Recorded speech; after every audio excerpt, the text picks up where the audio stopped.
अकोल्यातील गांधी चौक येथे महिला आणि तिच्या पतीवर लोखंडी पाईपने हल्ला केल्याच्या व्हायरल प्रकरणात पोलिसांना मोठे यश मिळाले आहे।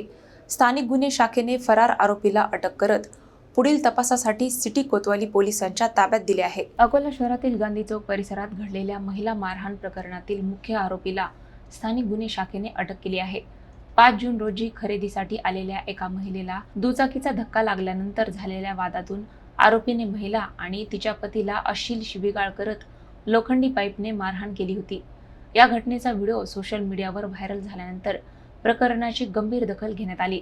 पोलीस अधीक्षक अर्चिक चांडक यांच्या निर्देशानुसार स्थानिक गुन्हे शाखेने विशेष पथक तयार करून आरोपीचा शोध सुरू केला।